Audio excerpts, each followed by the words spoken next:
Our five senses are extremely limited, and the truth is, if we want to manifest our dream reality, our dream life, we have to do a couple things when it comes to our physical senses. And you might say, Trevor, why should I listen to you?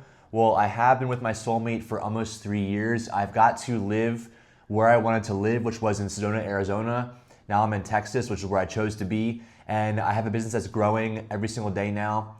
And I've been on my awakening journey since 2018. What I've learned is this: if we want to bring forth our desires, we want to see in the physical our soulmate, more money, living in our ideal situation or ideal place, we have to understand that we only see the physical light spectrum. Okay, there's a lot of energy that's happening right now behind me, all around me in this room that we cannot see with our eyes because our eyes only see that light spectrum. Go ahead and Google it. The amount of energy that's available, and all we see is like a small slither of all the energy that's happening around us. We don't see microwaves, we don't see Wi-Fi, we don't see Bluetooth. You get the idea, right? What I want to say today is that we have to do two things involving our senses and involving our dream, vision, and goals for ourselves. When I had my awakening, I was around a lot of friends from high school and college.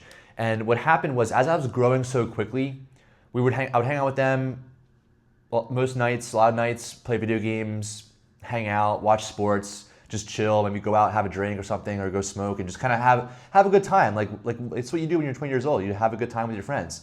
But what I quickly realized was my goals and my vision was changing very rapidly. I wanted to have a lot of freedom. I wanted to make content, be expressive, be creative. And my friends, my buddies, my close-knit group of friends that in a sense, I do miss some of them because we were so close. We had so many fun times together, so many risky nights and parties and like just crazy stories, but they didn't have the same vision as me because they didn't really have much goals at all.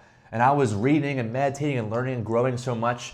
And what happened was I noticed that when I would share my vision around them and be like, yeah, I want to create content, I want to become a coach, I want to be a speaker, I want to be a consultant, I want to help people, I could tell that it was, to them, they didn't really believe in that vision for me.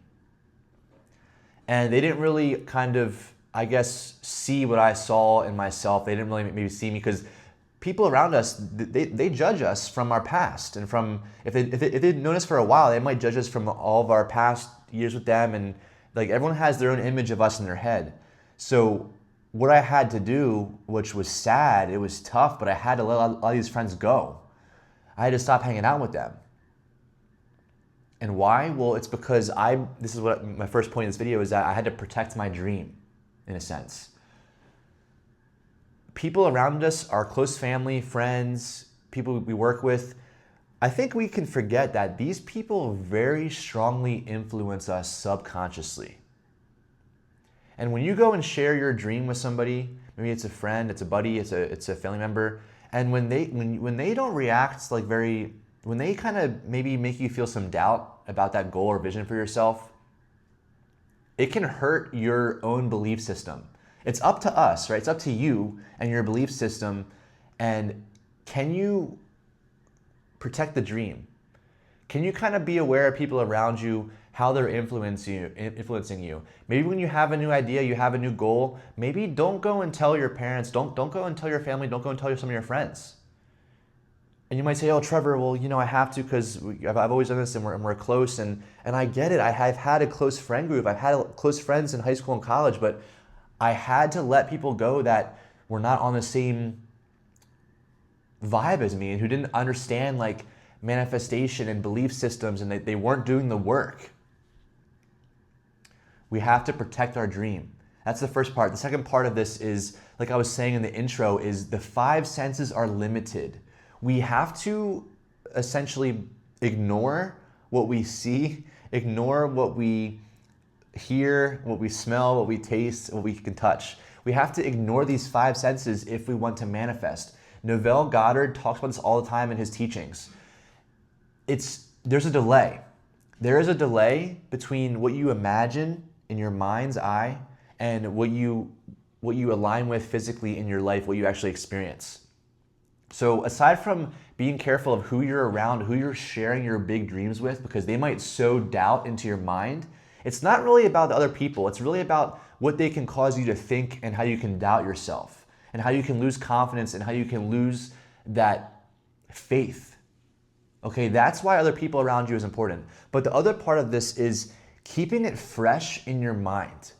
When your reality, when your bank account, when you're alone all day long, you don't have a lot of friends, you don't have people that resonate with you, I've been there. But you have to kind of ignore that, because you can go into your room and you can go out to nature, you can go meditate for 20 minutes and you can use your imagination. The brain does not know the difference between what you imagine and what you see with your actual eyes. Okay, this is a blessing and a curse. This is actually crazy, but the brain does not know the difference. So what does that mean? Well, we can keep our dream, our vision, fresh in our mind repeatedly.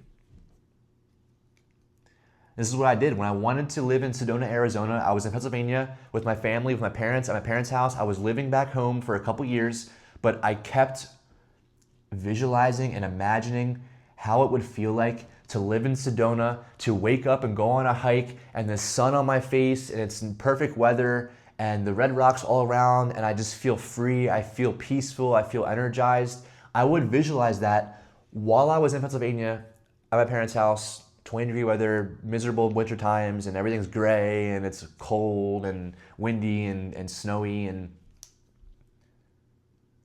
my senses were lying to me because in my mind, my imagination, it was very real. So I would meditate, I would visualize it, I would feel like I was there, I'd feel grateful, like, oh, I'm really in Sedona, like I did it. Wow, I have some friends I can resonate with, I can share things with. And then I would open my eyes, I'd stand up, I'd go walk in my house, I'd go walk downstairs, and I was back in Pennsylvania, and my five senses were being, I was back with my senses. So we have to just block out our five senses. If you want to manifest more money, your soulmate, a new situation where you want to live, a new job, a new career, whatever it is, you have to ignore your five senses and trust in the unseen, because if all of us were raised and taught this in school, it'd be like common sense, but we're not taught how to create our realities in school. We're not taught how to use our mind's ability and our imagination's ability. Our imagination is the most powerful gift we have. And it takes repeated impressions. It takes doing it maybe once in the morning, once at night, every single day for a few weeks, for a few months, for maybe even for a year or two. And I'm telling you, if you stick with it, you are going to bring it to life, because you are in control. It's your beliefs. It's up to you. How much faith do you have in the unseen? How much faith do you have in being the first one in your family to maybe have a lot of money, or to have an amazing partner, have a conscious relationship, have a conscious family? You can be the first one, and you probably are going to be the first one. But you have to, number one, protect your dream. Be careful who you open up to and you share your heart's desires with, because they might sow doubt inside your mind. And number two, we have to keep it fresh. Keep our dream fresh inside our mind every single day, and watch how fast you could bring it to life. All right? If this video helped you out, give me a thumbs up, please. It helps the channel to grow, and follow me to see more. Have an amazing day, my friend. Take care.